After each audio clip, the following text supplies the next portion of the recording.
somewhere on the Isle of Pencon.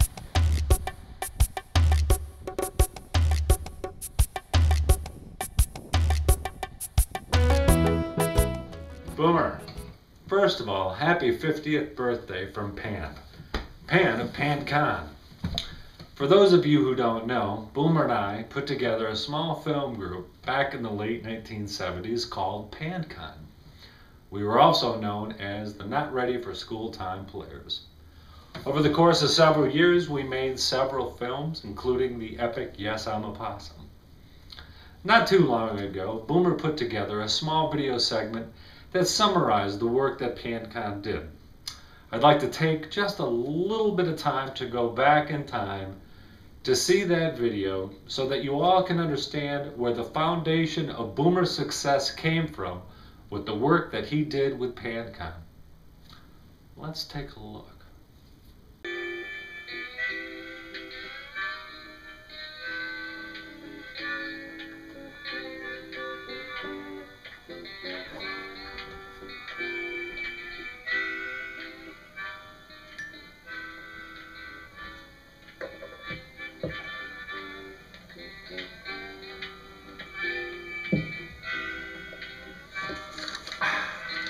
How you doing? I'm Boomer Cannell, Executive Officer of PanCon Productions, and I'm here to tell you about the history of PanCon. I think it all started back in 5th grade Eleanor Deaton's class. I myself, Boomer Cannell, met Jerry Panko. But PanCon as such really didn't come together, I think, until Ron Longbotham's class, bio class, 10th grade.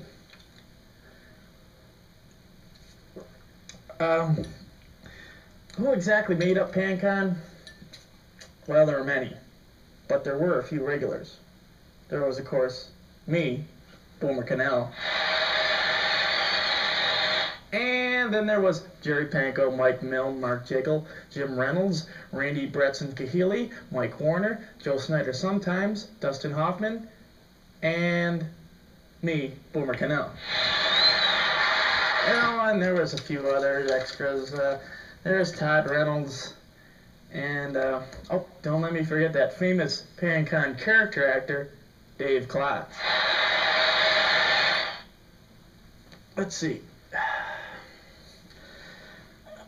We made, I don't know, 4 films, I guess. We started off with the Beatles film. And then we went on to Project Tigger. And then our epic film, Yes, I'm a Possum. And we did Nova Scotia, and we started on Possum Part 2, but never finished. Everybody's gone their separate ways. Alright, but we're not really here to talk about PanCon films. What I want to take a look at right now is a little bit back in memory lane and looking at Boomer Cannell, the character actor. Take a look at this first footage from the first film we made called The Beatles Film of a young Boomer Cannell playing Ringo Starr. Take a look.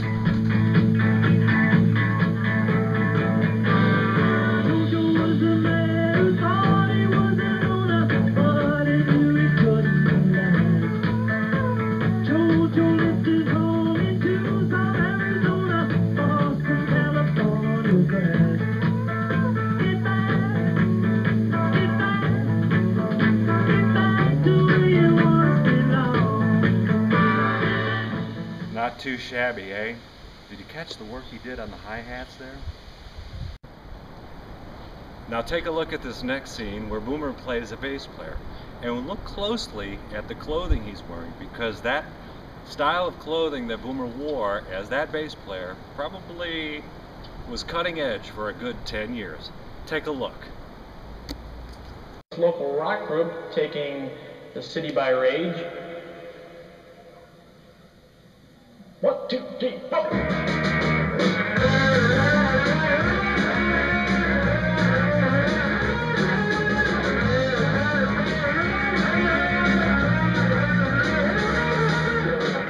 Now you want to talk about cutting edge.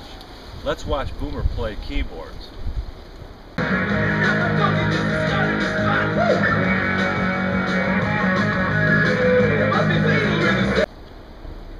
I thought you might like that.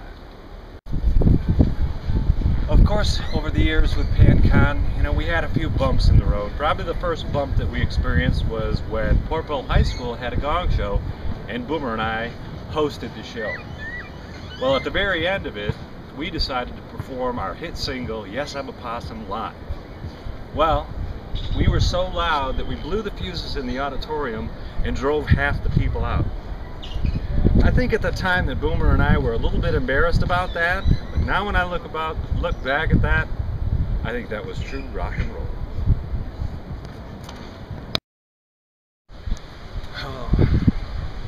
Then of course there was the time that Boomer and I started a small band with Chuck Berry. Well, that one didn't quite work out either because Boomer didn't quite think that Chuck Berry quite could get the right feel on how to play rock and roll.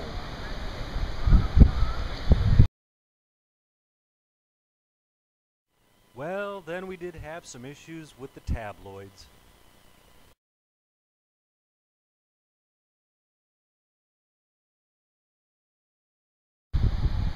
For the most part though, Boom, I've got to say, you've been a great influence on me.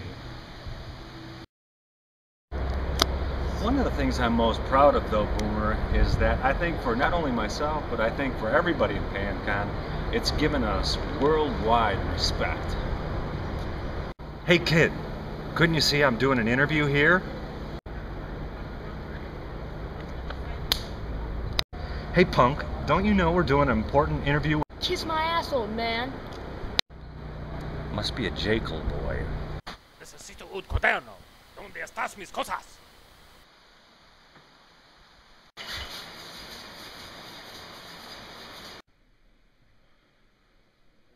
Well, I guess things didn't work out the best for all of us, but happy 50th birthday to you, Boom. I'm glad everything worked out the greatest for you, and back to you in Buffalo.